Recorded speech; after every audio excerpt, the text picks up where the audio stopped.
Thank you for attending. And I guess some of you might have been here a year ago or have followed the project. But a year ago, I stood in front here and basically said that I was working, or I had joined this company to help restart a mine that had been idle for about 4 years, and that there were some challenges along the way. And, I'm quite proud to stand in front of the group today and say that, a year ago I said I was going to work at restarting the mine, and we restarted the mine on April 10th.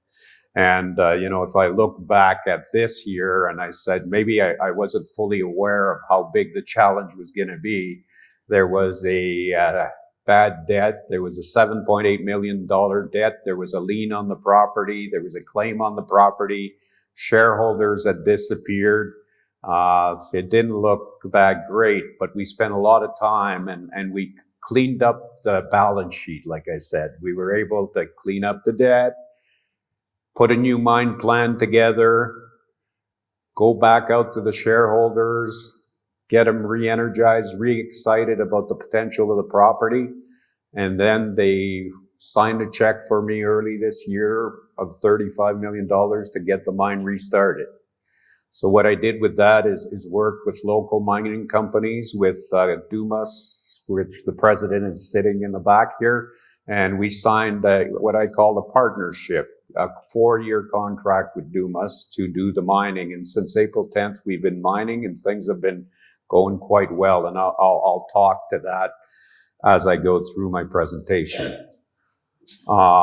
We all go through this, but what I'm going to talk about are really facts, things that we've done. So disclaimer is good. So there's a view of the property. It's a very nice, clean, small footprint that we have here. You can see in the background, there's a lot of moose pastures. It's a lot of swamp, and there's one outcrop in the area, and that's where they started developing the mine in 2017 and 18 and basically did some mining and some bulk sampling, similar to what Gagnon wants to do in the next little while. And they did that in 2017 and 18, but then they ran into some difficulties and the property shut down. So it's a very nice property. There's some, as you see in the picture, there's some mine offices. There's a maintenance shop, a bit of a warehouse, and in the background is actually the ponds where we actually treat the water that comes out of the mine and eventually release it in a drinkable fashion out to the environment. We also have an ore sorter, which we are going to be using to sort the ore and the waste, mainly in our development ore. So it's the mine is 42 kilometers from here, basically, as you head towards Cochrane on 655.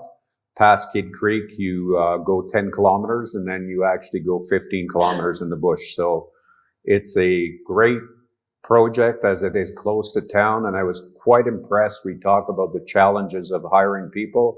I believe between Dumas, myself, and Farraco, another company that will do the long hole drilling and blasting, we were pretty well fully staffed within a month. And I think the beauty of it is people get to go home and sleep in their own bed every night. And it's a new project. It's an exciting project. And I think we had the benefit of hiring, over 100 people pretty quickly. So now our job is to keep them so that you other mining guys in the room don't steal them from us, I guess. So that's the next challenge. So at a high level, I guess I talked about the challenges. I was able to hire a good management team. I'll speak to that a little bit.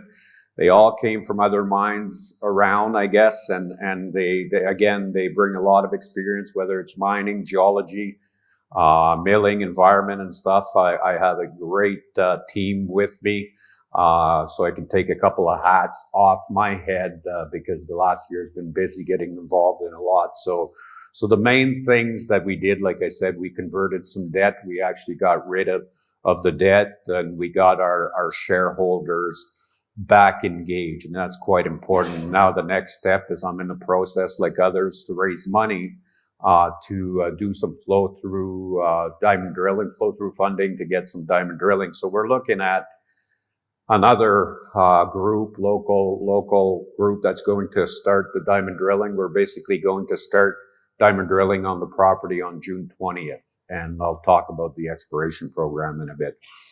So we are fully permitted. Some of the positives about our property, we have the small footprint that I just showed you is about 2 kilometers square, and we have 120 square kilometers of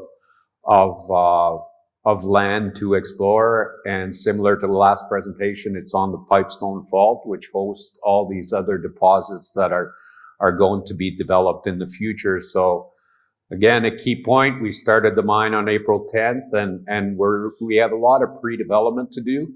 But what I'm also proud about, we started on April 10th, and we already have 8,000 tons of development ore on surface. So that's, in the first month. And then on June 20th, we will start long holing. We will start mining our bigger blocks.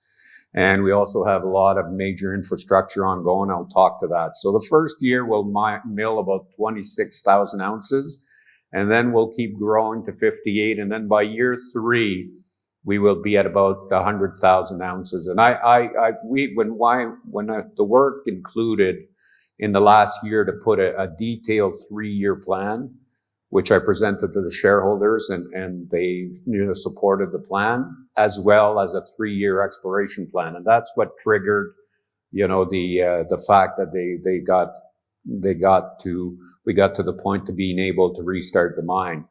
We also, with the resource that we have, we developed a pretty detailed plan for 7 years. So we have, at least 7 years of mine life. And then with the exploration potential and moving a little bit of the inferred resources into a mine plan, we were up to 1 million ounces over 13 years. And that's without doing much exploration right now. So the fact that we're going to be doing exploration, I believe that we're going to see this mine, like every other mine in this camp, go on forever and ever. So hopefully that will be the case. We have strong community support, like everybody else in this room, and good First Nation relationships. I just signed an IBA with the Waban communities, Matachewan and Matagami, in the last couple of weeks. And as the other groups, we have business relationships, we have training, we have jobs, etc. And I'm also working on finalizing another IBA with the TTN, which is a Cochrane-based community.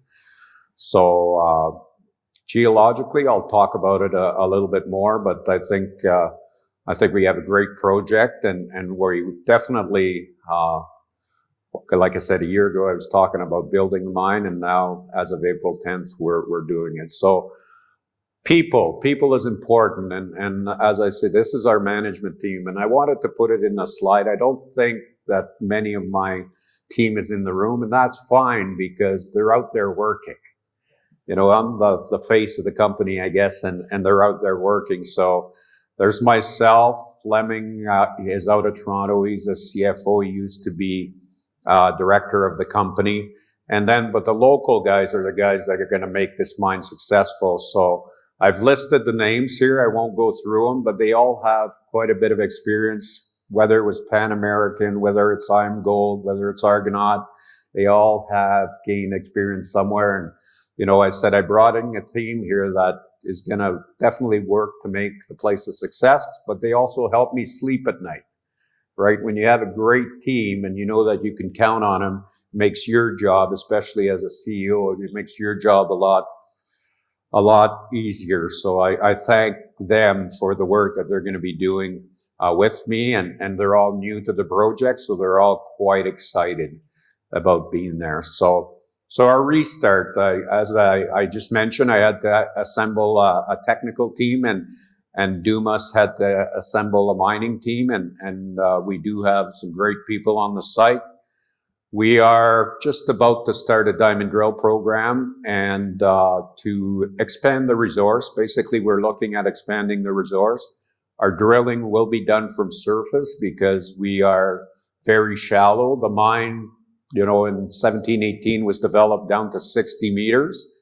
But after a month and a half, we're now developing the 85-meter level. So things are going quite well from a development perspective. And another key project is the development of a raise to surface, an Alimac raise to surface, which will break through on June 12th. And that will give us more air, of course, and it will give us the opportunity to ramp up. So over the next couple months, we're going to be ramping up production so that 8,000 tons on surface will quickly grow to 30,000 tons, 40,000 tons or so, which is where I want to be before we start sending the ore to the mill, so that we have a flow to the mill, so we don't stop the mill, but when we're in a position, the mill will continue. And I'll talk about milling in a little while. So we're ramping up from 400 tons a day, maybe 200 in the first month, to 400 tons a day of ore, and we'll eventually be averaging about 1,000 tons per day, with some months at 1,300 tons per day. And I think I mentioned it last year. You know, at 6 grams per ton with an underground operation, which is a costly venture, you need to be at least at 1,000 tons per day, and that's from my experience.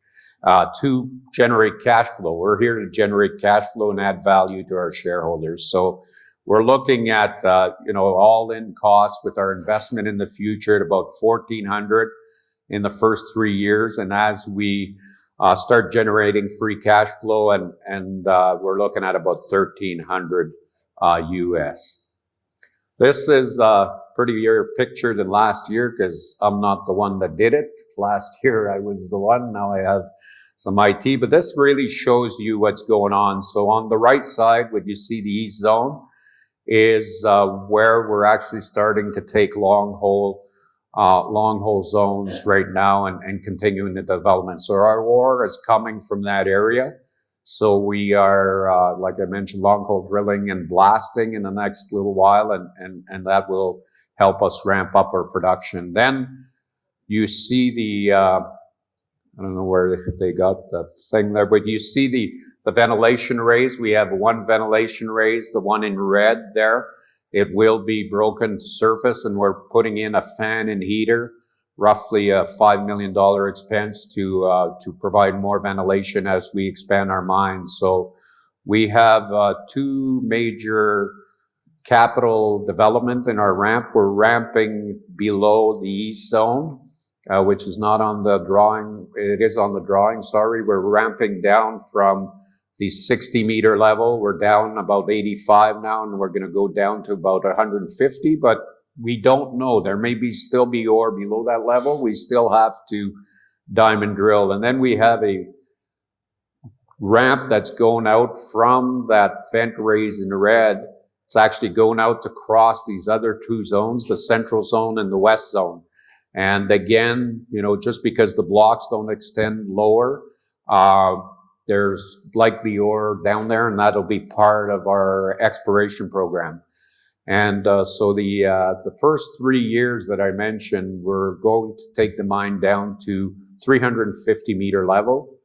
And the first 7 years, or the first 7 years, will be down around 505-meter level.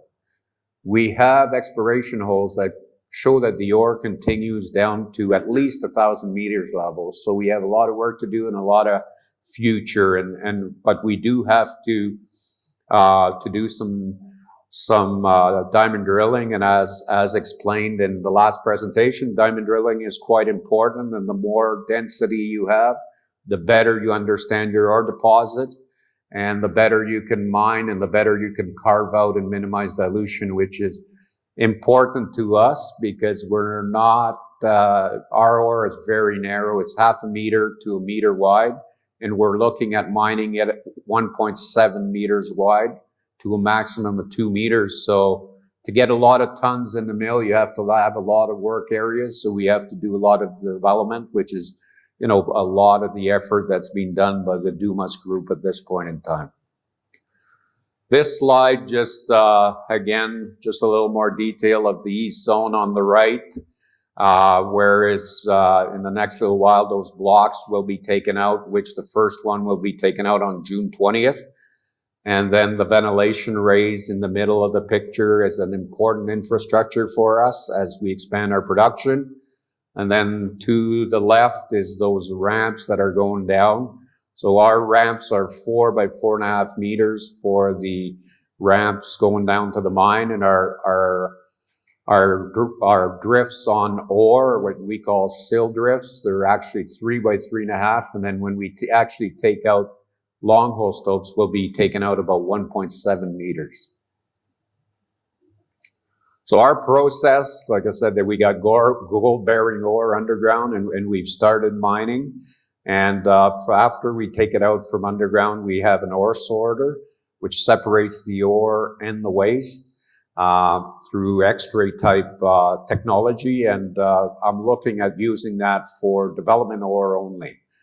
The lower grade material, even lower grade material that may be deemed waste, may be called ore once you separate the waste out. So the other benefit is that we have a toll milling agreement with Northern Sun, which is behind South Porcupine, and we'll be trucking the ore to the site. And if we can keep some ore at the site, some of the waste at the site to backfill our stopes, that's our initial way to backfill our stopes, then we'll save some money. So we'll be trucking to the mill. And then from the mill, we don't have a clean ore like some of my peers here. We have arsenic in the ore, but we have an agreement with a smelter to basically separate the arsenic from the gold.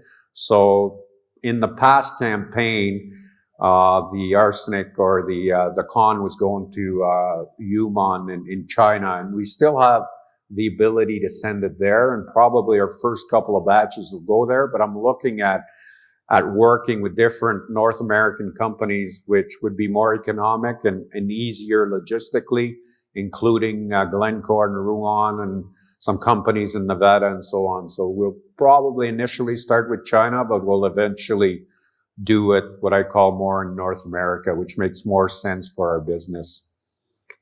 Put on a bit of a geology hat, I guess. That was half my career was geology, but just to give you an idea, we have 2 orientations of veins. And so it's, I believe, pretty typical of what we see in the Timmins camp. But the beauty of our vein, I wish it was a little wider, but it's 0.5 meter to 1 meter. But it's very vertical. It's 75 to 90 degrees pretty well. So it suits very well for long hole methods. So we're looking at developing 15-meter levels, stretching it in some zones to maybe 20-meter levels. And then, basically long hole retreat is the mining method that we're using. So we do have about 10% arsenopyrite and about 15% pyrite. So it's a very straight, long strength, easy to follow as a geologist.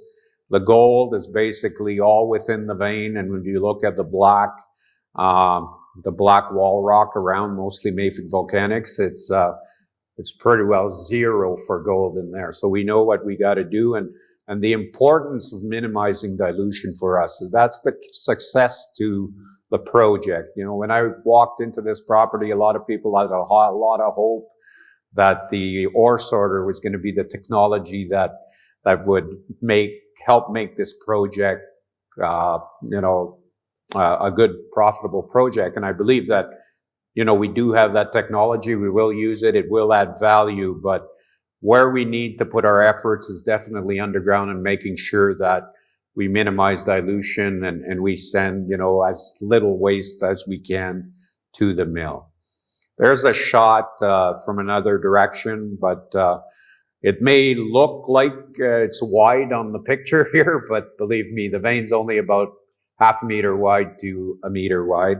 Hopefully, as we go deeper, which I've experienced in Red Lake as the manager of the Red Lake Gold Mines, and even at Black Fox, which was referred to, most of the time it seems like as we go deeper, the deposits get richer and they get wider and they get better. So hopefully we get to see the same thing. As I said, we're just starting off. We're only 60 meters down, and we will see what it looks like at depth soon.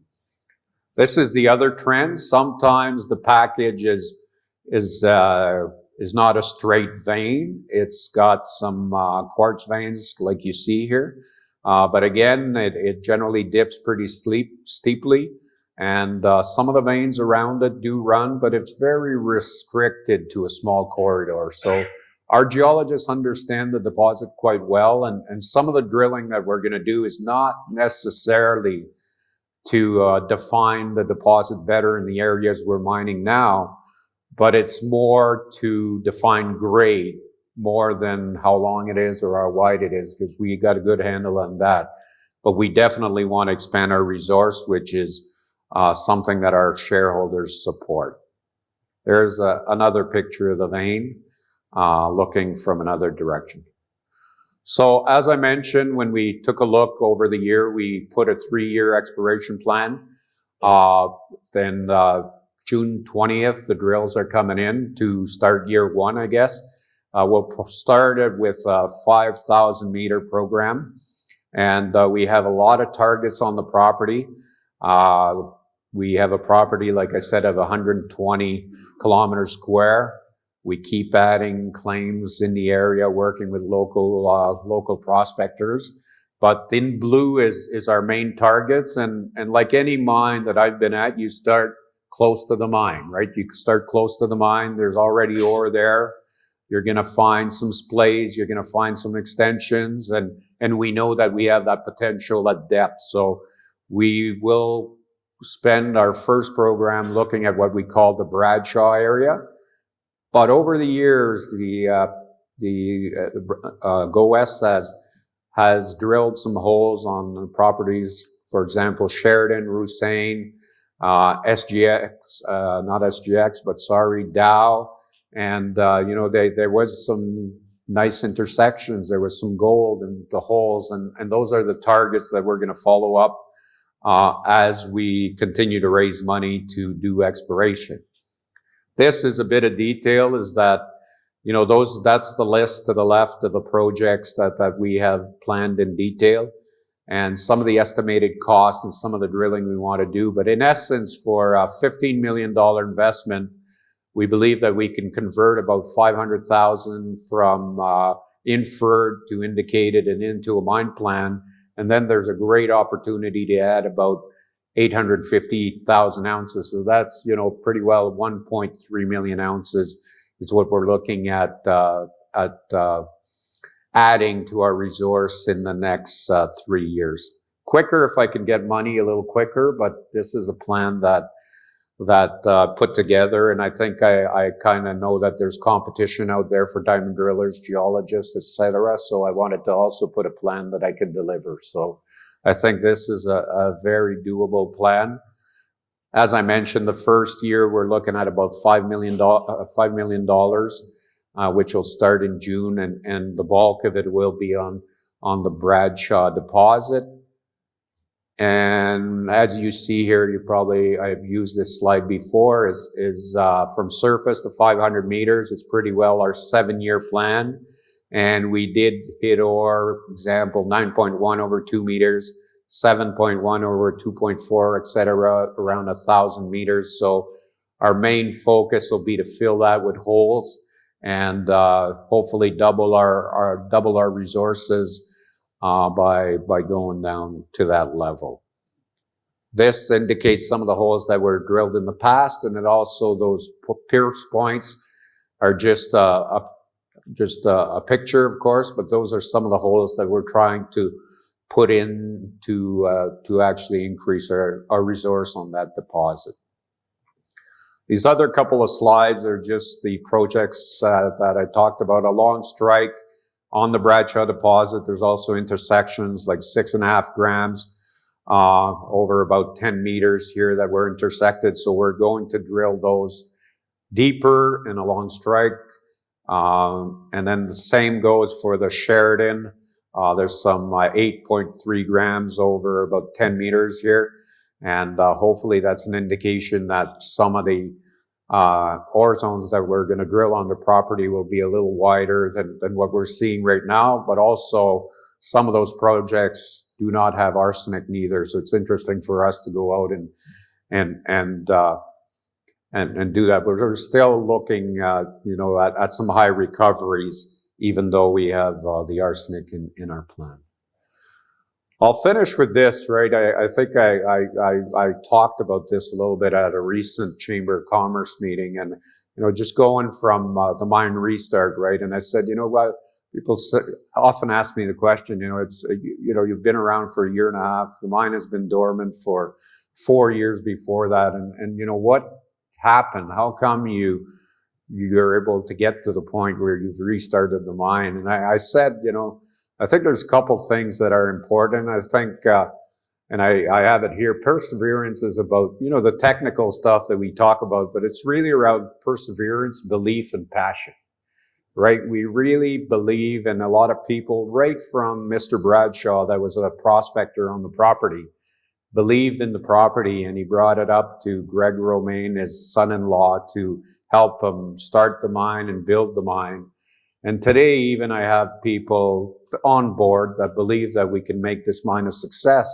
And our shareholders believe that me and my team can make a success. So, I think that's quite important in every one of the projects that I was here all morning, and I could see the passion in every one of the presenters, that they believe that their project will be a success. And they will be because of that attitude, and I commend everybody for that. And I think the other thing we had to do with this project was to make money with this project, medium to long term. We had to think out of the box.